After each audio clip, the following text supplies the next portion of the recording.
there everyone, welcome back to the channel. If you're new here, do me a big favor, click that like and subscribe button down there. It really helps out the channel. Today I think I've got a pretty fun video for you guys. So a little while back I did a couple of Team Yankee unboxing videos, specifically for the Russians, which will be my first faction for the game. And I'm just now getting around to doing some painting for them. So I figured it'd be fun to do a speed painting video on the infantry. So in addition to the infantry that came in the BMP battalion starter box, I also went ahead and picked up some extra motor rifle infantry. So all told, it's 127 miniatures that we're going to crank through in this video, and I'm going to show you how I'm going to do it. So one caveat that I want to mention, so a lot of people, when they get into historical war games, they get really fixated on, you know, certain units have to be specific colors, and there's forum threads where people are arguing, you know, no, that company's version of green is the wrong green and use this company and all that stuff. I personally, I don't care about any of that. I just want them to look good on the table. So no hateful comments about the color choices. This video is more so about the process.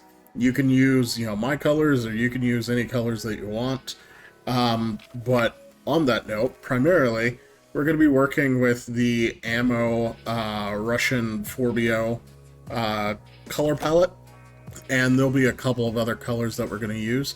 But let's get down to the hobby desk and get started. Alright, so actually before we get into the painting, I did want to just spend a little time and talk about these sculpts.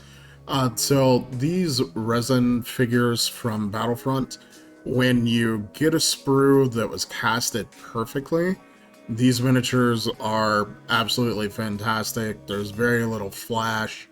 They're just great. However, I did have some sprues where it almost seemed like the mold had like slipped, maybe, you know, just like half a millimeter, and you end up getting like weird, you know, where half of the helmet is like raised up, you know, like a half a millimeter. And so if you have a really sharp hobby knife, and however sharp you think your hobby knife might actually be, just go ahead and get a new blade, because some parts of the miniature, like the gun barrels, are super fragile, and the resin is bendy and it's easy to cut through, but you don't want, you know, something to accidentally snag on a dull blade. You apply too much force and then you like rip the gun in half. So just go ahead, get yourself a fresh blade to, you know, clean up any mold lines or flash that you may have before you get started painting. And it doesn't need to be perfect, guys. These miniatures are so tiny. So just for a scale reference, here's a Mandalorian from Shatterpoint, and like this guy over on the end comes up to his knee. So don't worry too much about imperfections on the model. You know, from a gaming distance, you know, 2-3 feet away on the table, you're not going to notice, but you do want to clean up any flash that you can, because in this video we are going to use some washes. Alright, so let's actually get into the painting process. Alright, so all of the miniatures that I'm going to be working with today are resin sculpts. Now, Battlefront does have resin, plastic, and metal, so your specific kit might be made of a different material. Now, just a word on preparation. So these little wooden MDF bases are super cheap. You can find them on Etsy or eBay, and it makes a really good base for you to just go ahead and glue your sprue onto this if you have the resin miniatures. So then that way you can work in strips. Usually they're strips of 5. Occasionally, kind of like this strip, one of the guys might come off in shipping. And now whenever that happens, you could just use a little poster tack and go ahead and stick the guy down on an extra base. Now, colors to get started. Now, I airbrushed all of my infantry except for this one strip.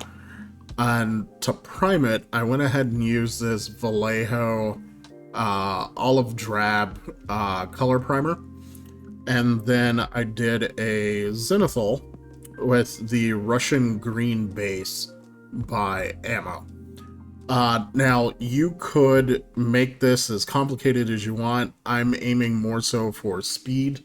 So this modulation set actually comes with 4 colors. You could have taken the dark base and kind of did, you know, that is your all-over base, and then go to the Russian base zenithal and give you a little bit more modulation. I just skipped that step because time is the key factor here for me. Now, if you don't have an airbrush, you can still kind of get that same effect. So up in the corner in post-production, I'm going to go ahead and picture another video of me using brush on, well, the same primer. I'm just going to brush it on, and then I'm going to dry brush this Russian green base over it to get a really similar effect here. So as you can see with this guy, the shadows are, you know, kind of a browny, sort of dirty green. And then on the higher surfaces, we have this really nice, clear Russian green base. And from here, we're ready to start highlighting the fatigues. All right, so the first step in highlighting the fatigues, we're gonna go ahead and use this Russian light base from Ammo. All right, so as we're applying this, we're really just avoiding all of the shadows, and we're kind of outlining the skeletal structure of the soldier. And now the one really nice thing with this paint is that it's meant to be airbrushed, so it comes pre-thinned. So you can just put this straight on your wet palette and get right to work. So again, we're avoiding any areas that are in shadow. We really don't need to do anything with like the back with all the webbing and everything in there. All of the fatigues are going to be in shadow. So primarily we're putting this on the arms, any part of the legs that would be receiving some sunlight, focusing on joints. So like you want to make sure you hit the elbows, the kneecaps, his thighs exposed here. So we're going ahead and hitting that as well. All right, so next we're going to come in and do our final highlight on the fatigues. Using Russian highlight from Ammo again. So same sort of thing applies, only we're gonna go inside the previous highlight. So just so I have a little bit more control, I'm switching to a size 0 brush. I was using a size 3 previously, which was fine for most things. And now with this highlight, we're really kind of focused on joints. So we want to hit the elbow. And then on the front side, you want to make sure you hit the kneecaps. And so what this is going to do for us is really help define the musculature of the figures from a distance. So these bright points of light will help your eye realize, oh hey, that's an arm, and there's the elbow joint. Alright, so here we go. The highlighting for the fatigues are now done. So as you can see, the highlights are a little stark. There's a pretty big jump in the brightness going from the Russian light base into the Russian highlight. So what we're going to do is tone that down with a bit of a glaze. And to do that, we're going to use this Army Painter military shader. And we're going to thin it down with a good bit of speed paint medium. So I'm going to do about 1 part wash to 4 parts medium. So we're just going to get 1 drop of the wash in there. And give our medium a good shake. And just a general tip with, you know, any of your speed paints, contrast paints, and so forth. This speed paint medium is, as far as I can tell from, you know, just using it, fairly identical to contrast medium from Citadel, and is a way better value for your money. So definitely recommend getting yourself a bottle of this speed paint medium here. Save yourself some money in the long run.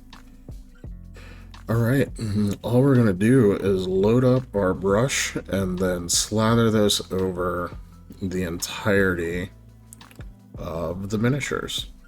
And so because this is so thin, it will pretty much just work like a glaze and help tone down the stark transitions in color.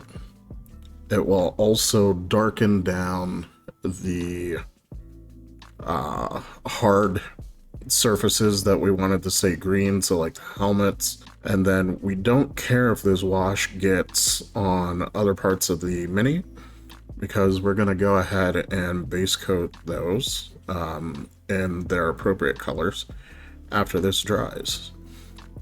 Now, one thing you do want to watch, so this wash was already relatively thin, in my opinion, compared to the other old Army Painter washes like Strong Tone and Dark Tone and so forth. And so since we thinned it down quite a bit, you don't have to worry about pulling too much, but you still don't want the model to be flooded, because this is essentially acrylic medium. So you will end up obscuring the very fine detail. So after you've done a whole strip, you kind of want to just wash off your brush, and then if you see any pooling anywhere, so like right in here with this guy, we could just scoop some of that away. And you can wipe that off on a paper towel, which I have slightly off camera that you guys can't see.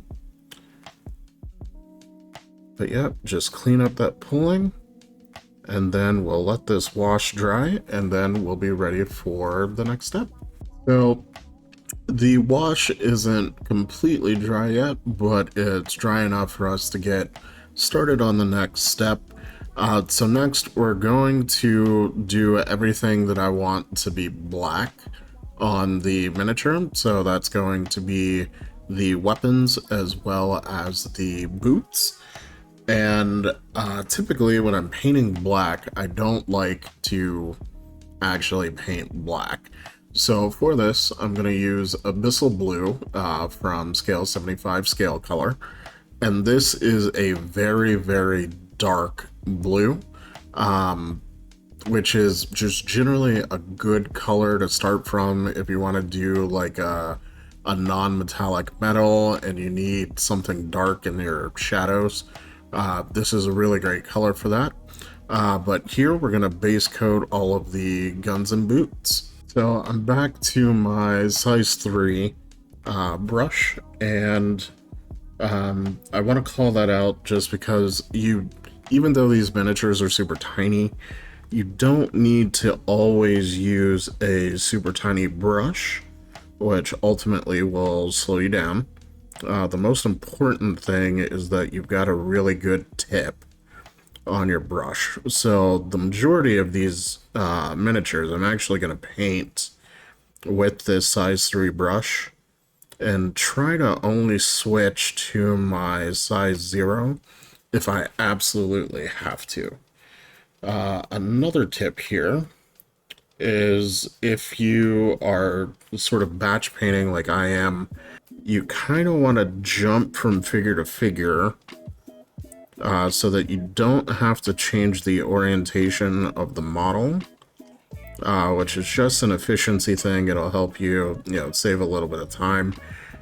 So for all of the miniatures that are sort of in the same pose, I'll go ahead and hit the same area on all of those all at once before I move on to a different part of the miniature that will require me to alter my hand position. And now, one thing to call out here for the history buffs. So Cold War era AK-47s, which are what these guys are equipped with, there would have actually have been some wood on the gun, so the handguard as well as the buttstock was traditionally wood and then lacquered.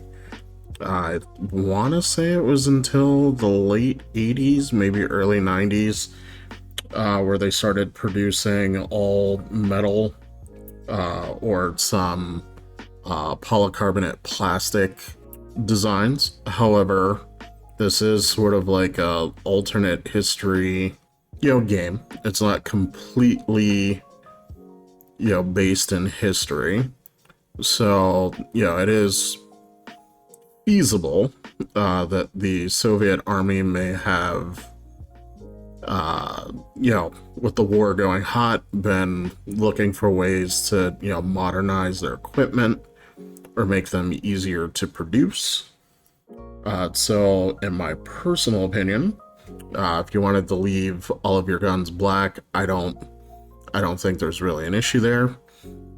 But if you wanted to do the wood handrest and buttstock on your guns, you totally can, and I will actually do that in a later step for a couple of these gents, just so you guys can see what that would look like. One of the problems that the Soviets had in the real world was that their equipment would break down in the field, and their soldiers would have to make field repairs on their weapons and on their gear, and sometimes whole regiments might not have been able to get resupplied all at once.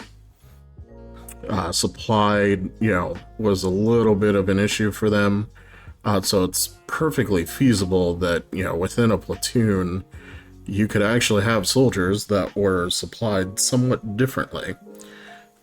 So having a mix match where some people might have had like all metal rifles and then some people had wooden parts is actually kind of flavorful for how the Soviets were having issues keeping everyone supplied. All right, so there we go with all of the black base coated.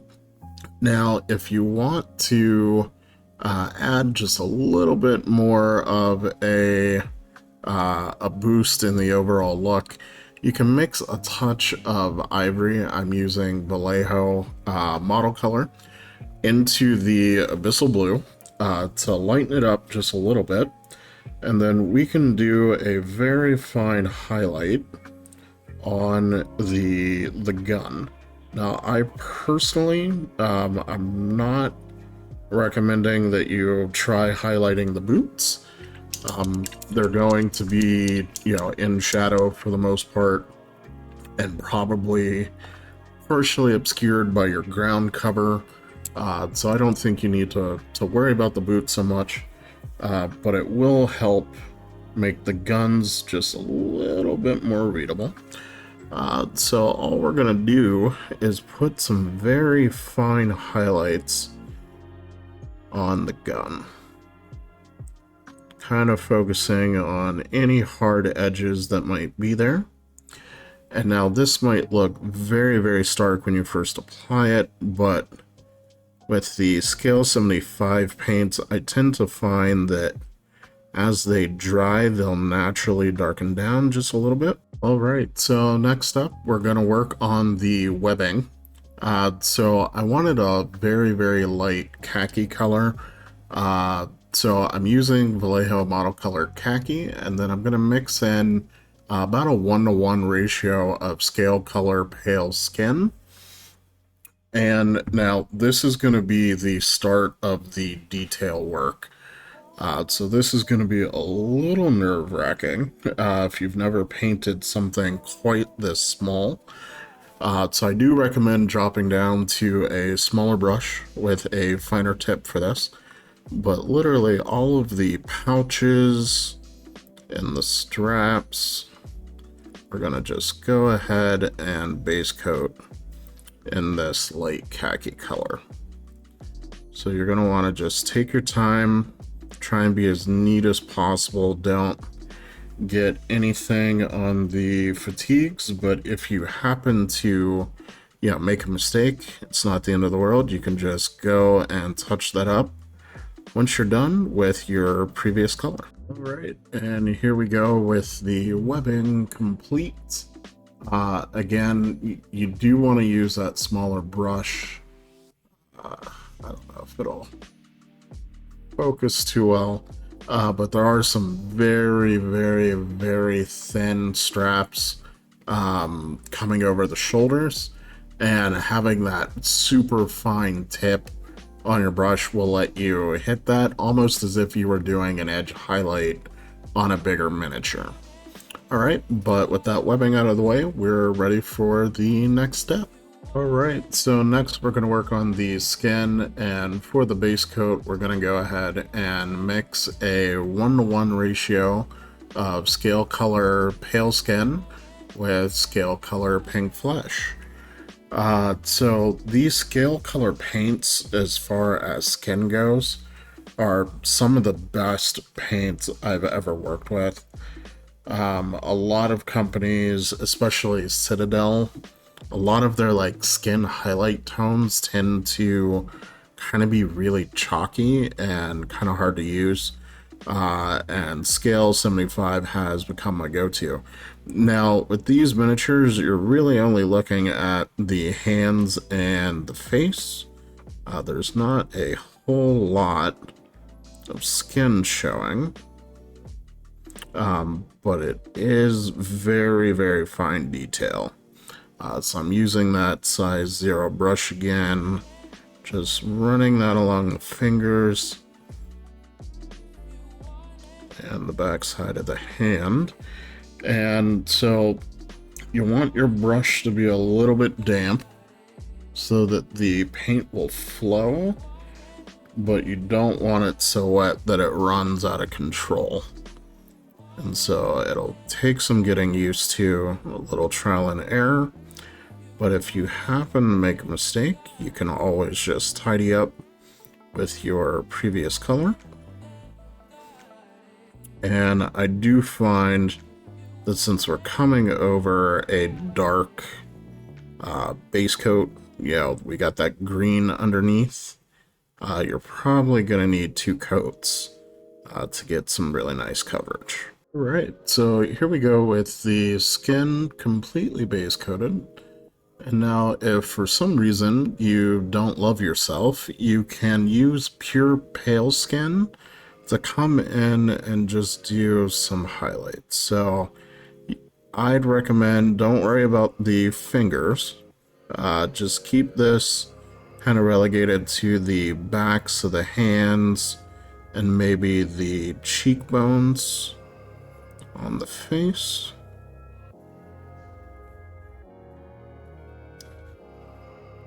Just to kind of add just a little bit of definition. This will honestly not be super noticeable from gaming distances. So if you don't want to torture yourself, I completely understand.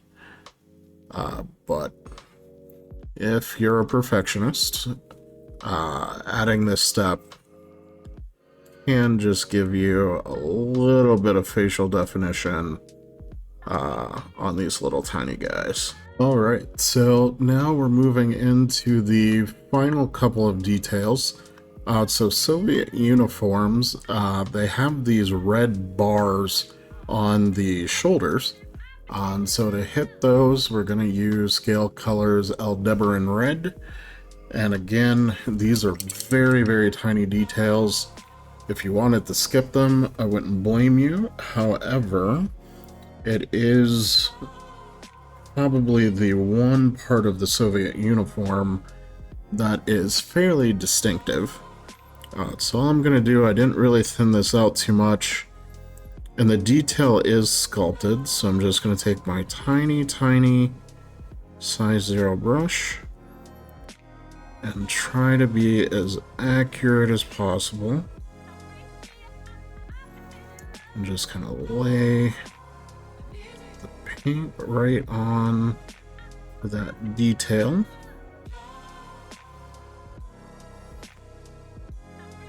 Kind of using the side of my brush. And again, if you make any mistakes, you can always just come back in with the previous colors. But now they do have this detail on both shoulders. However, some sculpts, it's obscured. So like these two guys over here, the right shoulder is somewhat obscured. But the rest of the guys have that showing.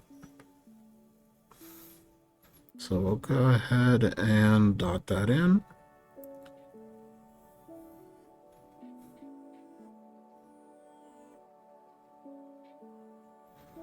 Alright, and then the other red detail is going to be the handle of, well, essentially any of the wood. So there's the handle of their entrenching tool, and then if you wanted to give any of your weapons wood paneling, I'm going to go ahead and use Calvary Brown from Vallejo model color for this. So if you've ever looked up old pictures of an AK-47, the wooden parts had a lacquer, a dark red lacquer on them.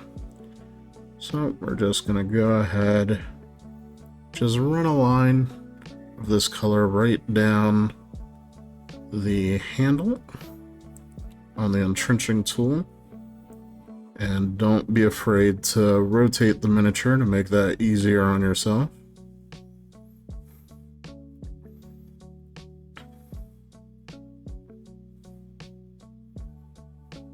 Oh, where's his? Oh, it's on the other side.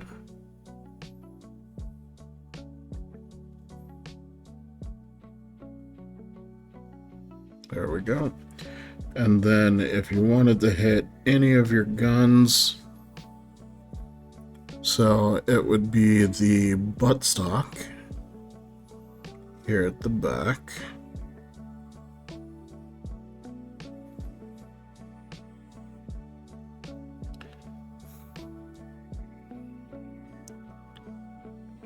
And unfortunately, there's not really a defined place to stop, so you kind of just have to go with what makes sense to you. And then thankfully the handguard is defined, so it's pretty easy to go ahead and block that part in. And this Calvary Brown covers over our previous Abyssal Blue very, very well.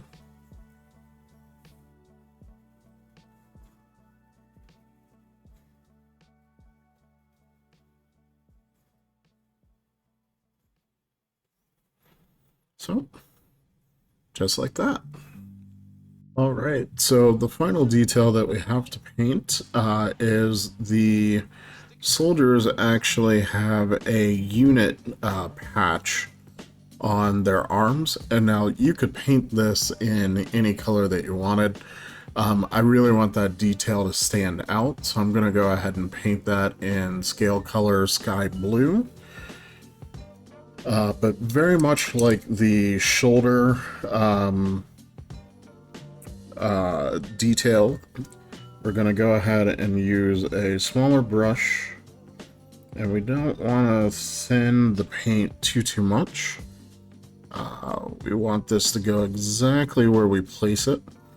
And now this detail is sculpted, but it might be just a little hard to see. But again, kind of using the side of the brush near the tip.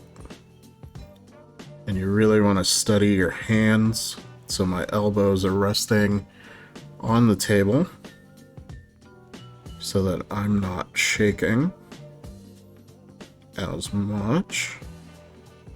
And we're just gonna place that color onto that raised detail. Just like that. And I think it's only on one arm. Yeah, it's only on the one arm. Yep. So that's all of the detailing done. So now we are going to go ahead and hit our strip with some gloss varnish so that we can get ready for our enamel wash. All right, so we've got our strips all gloss varnished, and so now we're ready to hit it with a panel line wash. So for this, I'm going to use the Tamiya panel line dark brown. The nice thing with these is that the cap actually comes with a brush, so you don't really need to worry about grabbing a synthetic brush and cleaning it afterwards. You just screw the cap back on and you're good. So we're going to go ahead and actually shake this up first. And so there's lots of different ways that you can go about lining your miniature. For this though, we're just going to apply it pretty much as a wash and just coat the entire mini. Just like this. It's very quick. And this Tamiya product is actually very thin already. So you don't have to worry about, putting too much on. You can go ahead and pretty much douse the whole mini, and as long as you've got a nice coat of gloss varnish on your subject, the excess will eventually run down toward the base, and then we can clean that off. So once you've got everything coated, I do recommend getting a synthetic brush, and I've already decanted a little bit of mineral spirits. But just go ahead, dampen the brush, and then as it's running down, you can see it's starting to collect down at the bottom. You could just wipe that off, and then wipe that excess on a paper towel. Just like that. Alright, so we're going to go ahead and let these dry for roughly about 20 minutes to a full half hour. And then we'll be ready to remove the excess paint from the top layer. Alright, so here's a strip where the enamel has dried for roughly about 30 minutes, so we're ready to go ahead and wipe away the excess. Now, I do want to point out that if you were happy with this level of coverage, so maybe you wanted your miniatures to kind of look like, they were dirty, they've been running around in the mud and whatever, you could just let this enamel fully cure and leave it as is. But if you want to bring out some of those highlights, we're going to use a makeup sponge. And we're just going to wet that in our mineral spirits. And then use a paper towel to get the excess off. You want it damp, but you don't want it soaked. If it's soaked when it hits the mini, that'll run down into the recesses and it'll cause the enamel to reactivate. But then you can just wipe very gently the top surfaces of your mini. You don't want to push too hard and have this go down into the recesses. And now when you're doing this, I like to go from top down. So that way, if there's any streaking that ends up occurring, it looks more natural. And there you go. So we're gonna let this cure for a full 24 hours, and then we're gonna hit this with a matte varnish, and then we can start working on the bases. All right, so a couple quick tips about bases. So the very first thing that I recommend that you do, whatever color you want your final base rim to be, you should prime your bases in that color. So since I'm going to go for a more urban theme, I went ahead and primed my bases in black. And by using the Geek Gaming Scenics base ready range to do my bases, that means I don't have to paint anything else. It's literally just prime them black, get the minis on there, put the glue on there, dunk them in the base ready, and I'm good to go. Now, the second tip, a lot of people like to magnetize their bases, and I am no exception. Now, Battlefront Miniatures, they used to produce through their Gale Force 9 company a tool, a little widget, that would help you get your base magnets applied to your bases and line them up perfectly. I don't know if they're still selling it. I couldn't find it. So I went ahead and designed my own and then 3D printed it. So if anybody else wants a copy of this, it is for free on my Cult store. I'll go ahead and put a link down in the description for you guys. But I'll demonstrate very quickly how this all works. So the base magnets that I'm using are from Litco. They produce all of the sizes that you will need for your Team Yankee, as well as Flames of War bases, and they're all relatively fairly cheap. So the magnet tool essentially works like this. So your small bases will insert into that slot. Your large bases will insert into that slot, and then your medium bases use the same slot as the small bases. You just rotate it to the short edge. Now, the clearance on this is maybe like a 0.5 millimeter wider than the base on all sides, just because I wanted to make sure that I could accommodate different manufacturers' base magnets, and I wasn't sure. I designed this before I actually got the magnets in the mail. Now, I do like using a little bit of super glue, and I also recommend that you get yourself some super glue that has a brush cap. Just makes things a whole lot simpler for you. So we'll do the medium base first. Also note that I sanded the bottom. There's some embossed text that's normally there, and you want that flush so that your magnet will sit flush. Then you just peel the backing paper off of your magnet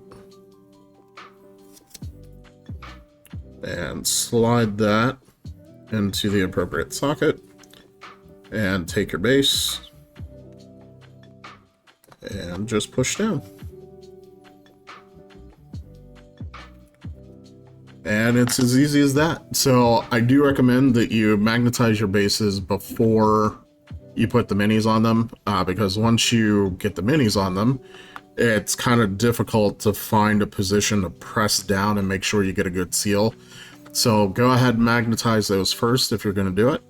But I'm going to magnetize all the rest of my bases, and then I'll show you what the finished miniatures look like in a second. All right, and here we are. Here are the finished bases. So you actually get a lot more than what I'm showing here on camera. So if you were to just purchase the box. You weren't doing multiple sets of infantry like I am. So you're going to get 10 of the assault rifle teams, a formation command, 9 of the RPG teams, 2 of the light machine gun teams, and then 1 anti-air missile team. I just didn't want a ton of clutter on my desk. So you get an absolute horde of infantry. But here we go. So this is the Gremlin anti-air team. And then I've got 1 of the AK-47 teams. Then we've got a formation command team. And 1 of our light machine gun teams. And then finally 1 of the RPG teams. So some quick notes again. So my infantry are a little bit darker and grittier than what most people would expect, like for a 28mm scale. If you did not want your figures to be so dark, you could just thin down your enamel wash a little bit more than what I was using, and you can also work to clean up more of it from your higher surfaces on the model, and that'll allow the underlying acrylic to come through a little bit brighter. But I felt that the dark, sort of gritty appearance worked well for infantry that were fighting in, completely destroyed urban combat zone. Now, these are really just basic paint jobs. There are things that you could do to jazz these up, and that's where I'm actually going to ask for some help from you guys, from the community. So 15mm scale is new to me, and if anyone has any ideas for urban basing bits, some jersey barriers would probably be good. Maybe some like trash cans or anything like that I could stick on these bases to jazz them up. Let me know down in the comments below.